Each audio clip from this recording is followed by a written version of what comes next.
नमस्कार, मैं हूं पंकज झा।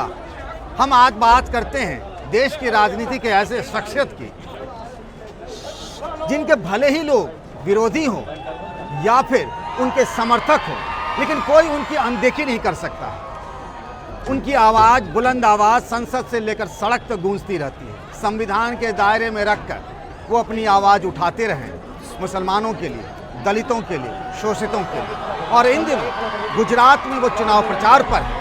गोधरा में उन्होंने सभा की है और उसी गोधरा में सभा के बाद हमारे साथ हैं AIMIM के चीफ असदुद्दीन ओवैसी।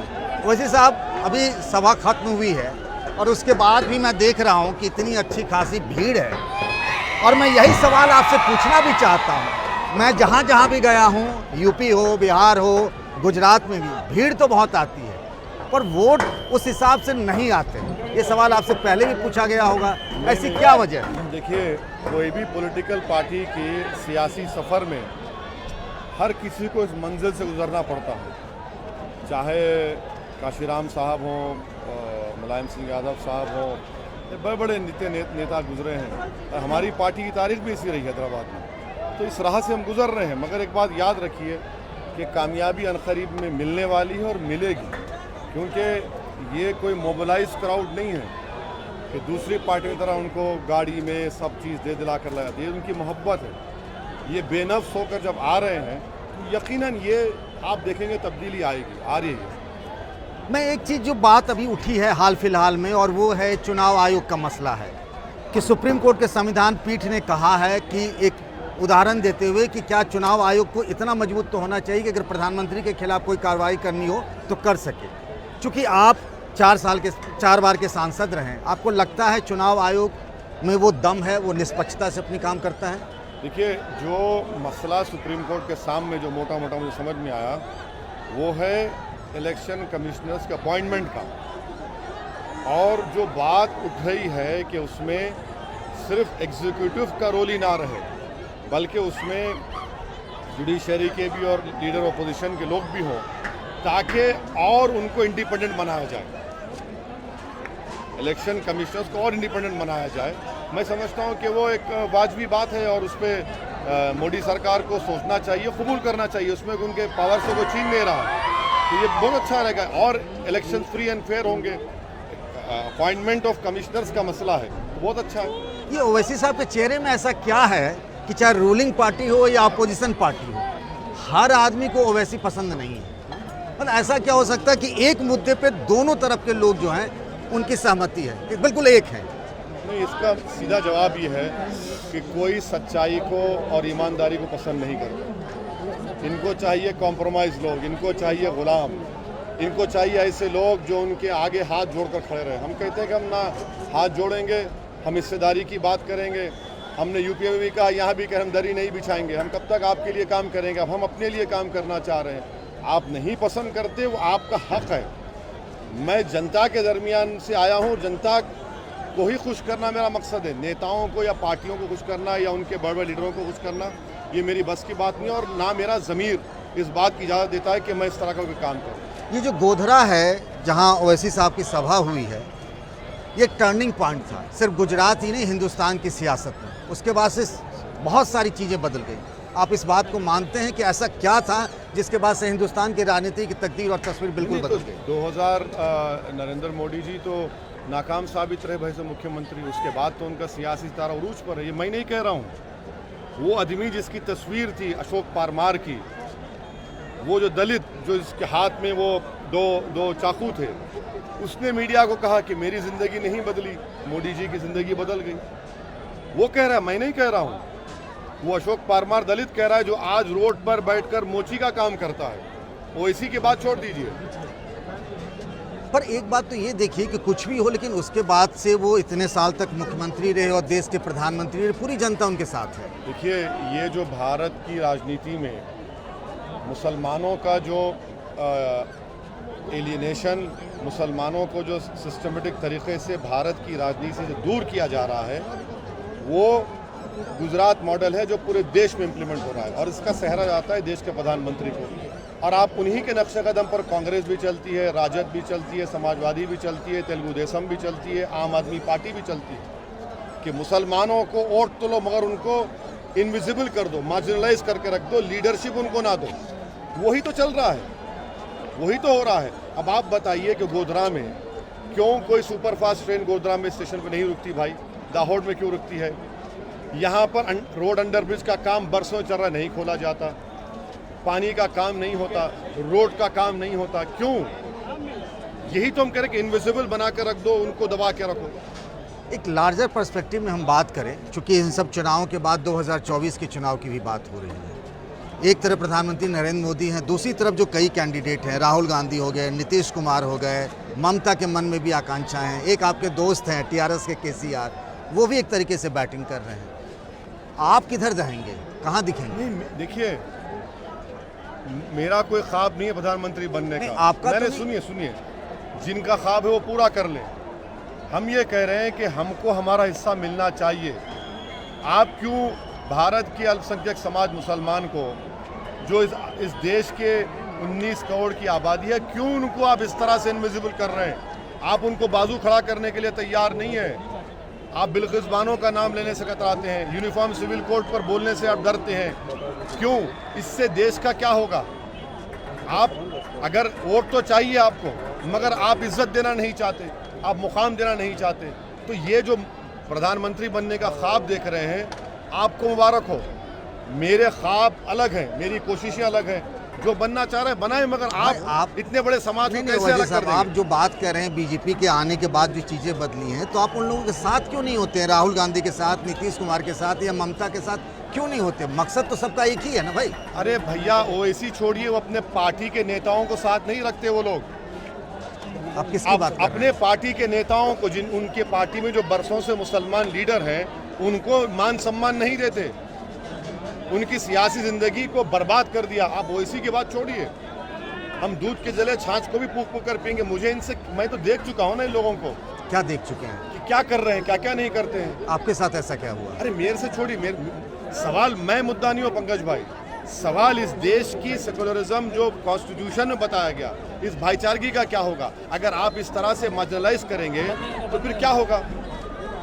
भाई, आप राहुल गांधी या ममता बनर्जी, नीतीश कुमार को आप सेकुलर नहीं मानते, उनको नहीं मानते कि वो मुसलमानों के रहनुमाई? नीतीश कुमार, हाँ, जब गुजरात जल रहा था तो वो मिनिस्टर थे वाजपेयी कैबिनेट में, पहली मरतबा मुख्यमंत्री बने बीजेपी से, फिर छोड़े, फिर दोबारा बने। ममता बनर्जी कहती है कि मेरे आरएसएस अच्छे लोग हैं। आप बोलिए, फिर आइडियोलॉजी पर नहीं लड़ना चाह रहे भाजपा से, और आप कह रहे हैं कि प्रधानमंत्री बनेंगे। आइडियोलॉजी पे लड़िए ना, आप तो फर्क दिखाइए, ये अंधेरा है और ये रोशनी है। कभी कभी क्या होता है ना कि आपको दिल बड़ा करना पड़ता है। दिल देखिए, आप ये दिल क्यों नहीं बड़ा कर रहे हैं अपने लिए? दिल क्या बड़ा करें भाई, आप भी तो पहल कर सकते हैं, राहुल गांधी के पास जा सकते हैं, ममता के पास जा सकते हैं। अरे भाई, मेरी बेटी को रेप करने वालों को छोड़ दिया गया, दिल बड़ा करो। नहीं, सुनो, मेरे बेटों को रोड पर लाकर लठों से मारा जाता है, मैं दिल बड़ा करूं। श्री कृष्णा कमीशन में शिवसेना का नाम आया, आपने सत्ता बना ली, मैं दिल बड़ा करूं। मैंने अपनी मस्जिद खो दी, आज गुजरात में 1% मुसलमान गवर्नमेंट एम्प्लॉयमेंट में, दिल बड़ा करूं मैं। दिल तो उनको बड़ा करना चाहिए जो बड़े मुकाम पर बैठे हैं। उनका दिल इतना बड़ा नहीं है कि वो हम सबको साथ लेना चाहते हैं। वो कह रहे हैं कि बस हमारे दिल में इतना ही है कि तुम वोट डालते रहे। साहब, हो क्या गया ना, आप राजनीति को थोड़ा सा समझने की कोशिश करें। अरे भाई, मेरी बात पंकज भाई, राजनीति को हम समझ रहे हैं, मगर हम आपके नजरिए से नहीं समझ पाएंगे। नहीं, मैं उनके नजरिए की बात कर रहा हूँ कि ये लड़ाई बड़ी है। तो अगर आप ये जो सेकुलर बात हो रही है, अगर आप सीधे सीधे मुसलमानों के ही हक की बात करते हैं तो पोलराइज हो जाता है। अरे क्या पोलराइज हो रहा है? 27 साल से भाजपा जीत रही, हम जिम्मेदार हैं पंकज भाई। अमेठी हम बंगाल में ममता ने बचाया ना। अरे ममता टीआरएस तेलंगाना में है ना। सुनिए, ममता में और केसीआर में जमीन आसमान का फर्क है। केसीआर कम से कम मुसलमानों को पढ़ा रहा है, हम जाकर मिले उनसे, लड़े उनसे। आपके दोस्त हैं तो आप तारीफ करते हैं। दोस्त का नहीं है। आप किसी भारत के प्रदेश में बता दीजिए कि 60,000 मुस्लिम बच्चे बच्चियां 6 क्लास से 12वीं क्लास तक, 12th क्लास तक फ्री में पढ़ रही हैं। बताओ हमको, बताओ भाई, आपको बताओ क्या किया आपने? भाई, जगन मोहन भी चल रहे हैं, ममता भी चल रही है, ऐसा तो है नहीं। जगन मोहन हमारे दोस्त है, रहेंगे, उनके अलग मजबूरियां हैं, वो सब जानते हैं। मगर आप आइडियोलॉजिकली कहाँ हैं बताइए ना, किसके साथ हैं आप? आप बंगाल की बात कर रहे हैं, बंगाल के जो मुर्शिदाबाद, मालदा, उत्तर दिनाजपुर, वहाँ जाकर देखिए उस पानी में आर्सेनिक है जहाँ पर मुसलमान रहते हैं, और आप बोलते हैं बड़ा काम किए। तो क्या मान के चला जाए 2024 में फिर यही रहेगा? भाई 2024 से क्या हो, तो हमको क्या करना है? नहीं, सुनिए, मुझे पहले देखना है कि भाई आप भारत की राजनीति में मुस्लिम अल्पसंख्यक समाज का जो भारत के बाइज़ शहरी है उनको उनका हिस्सा मिलेगा नहीं मिलेगा। आप अगर बिहार चले जा रहे हैं, आरजेडी और जेडीयू के खिलाफ लड़ें, यूपी चले जाएं, आप वहाँ अखिलेश यादव, ममता के मायावती के खिलाफ लड़ें। मैं बेहद माफ़ी चाहता हूँ, आपको इंटरप्ट कर रहा हूँ। अरे भाई कितने मर्तबा अखिलेश हारेंगे? आप मुख्यमंत्री थे, हार गए। 14 का चुनाव आया, हार गए। 19 का आया, हार गए। 22 का आया, हार गए। अरे भाई ये कब जीतेंगे? हम खाक हो जाएंगे तुमको खबर होने तक। कौन है? कितने हारेंगे इलेक्शन आप? कितने हारे जा रहे हैं आप? क्यों हार रहे हैं? क्योंकि आप आइडियोलॉजिकली भाजपा से मुकाबला नहीं कर रहे हैं। आप वही पॉलिसी पे चल रहे हैं जो मोदी साहब ने क्रिएट की कि इनविजिबल कर दो भारत के मुसलमानों को, वही कर रहे हैं। अच्छा, कांग्रेस, आपको लगता है, उम्मीद है आपको, इतनी पुरानी पार्टी। अच्छा ये बताइए, तेलंगाना में 2 मरतबा क्यों हार गए? हमारी वजह से। महाराष्ट्र में 1 नंबर की पार्टी 15 साल, आज तीसरे नंबर पर आ गए। ये फैक्ट है। और ये सब क्या कर रहे हैं कि नहीं, मुसलमान को बता रहे भाई आपका जो दूसरा वोट है वो कहाँ जा रहा है। मैं एक आखिरी सवाल पूछना चाहता हूं। बोलिए बोलिए।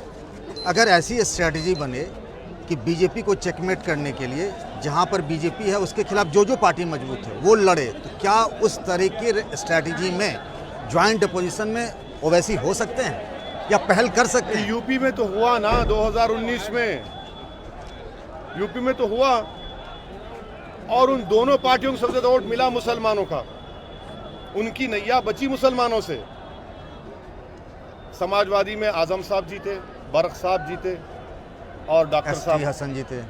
वहाँ पर कुरैशी साहब जीते, और आपके दानिश साहब जीते, और पूरे वो खुद बोलते हैं। यही तो हम कह रहे हैं, यही तो बात समझने की ज़रूरत है भारत के अल्पसंख्यक समाज मुसलमानों को, कि भाई अपने पहले घर में चिराग रोशन करिए। तो हाथ तो बढ़ाइए।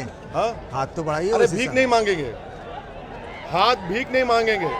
अगर बात होगी, बराबरी की होगी तो बात करेंगे। अगर आप बोलेंगे नहीं तू नीचे बैठ, मैं भी ये मानता हूँ कि ताली दोनों हाथ से बजती है। नहीं, थाली का मामला नहीं है। ताली दोनों हाथ से। नहीं, ये हम खाली थाली बजाने वाले हो गए, हम बाराती बन गए, और ये लोग हमारी बर्बादी का जश्न मनाते हैं। और चुनाव आता है तो बोले बेटा तेरा काम बैंड बजा, तो बैंड बजा। और बैंड बजा जब बजाते हैं ना, तो शादी खाने में जब दूल्हा जाता है तो वो बाहर रोक देते हैं। ये हाल हमारा है। अब क्या करेंगे? बातचीत होगी तो बराबरी की होगी। ये नहीं होगा कि हम आका हैं और तुम गुलाम हैं, ये हम इसको बर्दाश्त नहीं करेंगे। आप बातचीत इज्जत दे के करिए, बराबरी दे के करिए। और आप हमारे मुकद्दर के फैसले क्यों करेंगे? आप में इतना दिल बड़ा ही नहीं है ना। आप में, आप हिकारत से देखते हैं भारत के मुसलमानों को, इनविजिबल करना चाहते हैं, और क्या कहते हैं कि बस आपके पास कोई ऑप्शन नहीं है। नहीं, वो निकला ये है कि बीजेपी की जीत के बाद कि एक सॉफ्ट हिंदुत्व लेके चलेंगे, मुस्लिम उनके साथ आ जाएंगे तो जीत हो जाएगी। फार्मूला, इसी फार्मूले पे अधिकतर अपोजिशन पार्टी ये फार्मूला कभी काम किया ना काम करेगा। हम आपको ऑनेस्टली बता रहे हैं, हमने 2014 में अपनी पहली स्पीच जो प्रधानमंत्री नरेंद्र मोदी से कहा कि मुबारकबाद देते हैं आपको कि आपने देश में जो एक हवा क्रिएट स्टीरियोटाइप किया गया था कि मुस्लिम वोट बैंक कभी था ही नहीं, ना कभी रहेगा। मुसलमानों को आपका वोट बैंक कहे का वोट बैंक? कितने एमपी जीत कर आते हैं लोकसभा से, बताइए? क्यों नहीं जीत पाते भाई? 84 में आखिरी मरतबा गुजरात में एक मुस्लिम एमपी जीता था। हम जिम्मेदार हैं इसके। इम्तियाज़ जलील जीतते हैं, हमको गाली देते हैं। 21 साल के शिवसेना भाजपा के एमपी को हरा कर आए। हम कह रहे हैं कि हमको मौका दीजिए, हम कोशिश करेंगे। बहुत बहुत शुक्रिया ओवैसी साहब, आपने समय दिया। असदुद्दीन ओवैसी, वो आवाज़ और वो पहचान जिसके समर्थक और विरोधी दोनों ही बहुत दिल और दिमाग से, ध्यान से सुना करते हैं।